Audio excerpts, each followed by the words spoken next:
আজ পায়রারা খাবার খাচ্ছিল আমার হাত থেকে। রোজকার মতো বিকালবেলা চলে গেছিলাম ছাদে, আর ছাদে গিয়ে দেখি চারিদিকে কাচের টুকরো ছড়িয়ে আছে। আগেও এমনটা পেয়েছি জানো তো, কালই আমি এই বিষয়ে কমপ্লেন করব।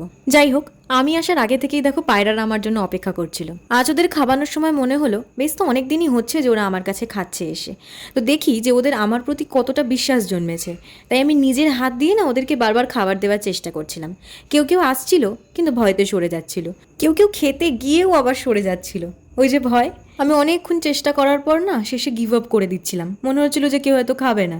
তারপর আমাকে অবাক করে দিয়ে এন্ট্রি হলো এই পায়রাটার।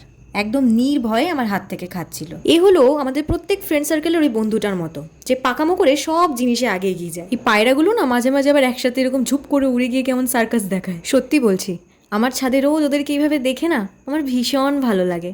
সবই ঠিক আছে, ওরা আসে সেটাও ভালো লাগে, খেয়ে যায়, ওদেরকে জল খাওয়াই, সবই ঠিক আছে। কিন্তু আমার গাছের ওরা এই অবস্থা করে। কিছু কিছু গাছ যখন ওদের টেস্টি লাগে ছিঁড়ে নেয়। ও, আমার বেল ফুল আর জুঁই ফুল গাছে ফুল আসছে জানো তো, সে কি সুন্দর গন্ধ। আর এই জবাটাও ফুটলো বেশ কয়েকদিন পরে। এপ্রিল মাসেই যা গরম পড়ে গেছে, মেতে কি হবে কে জানে। তোমরা এই গরমের দিনগুলো কেমন করে কাটাচ্ছ আমাকে জানিও। তো আজকের জন্য টাটা, দেখা হচ্ছে নেক্সট ভিডিওতে।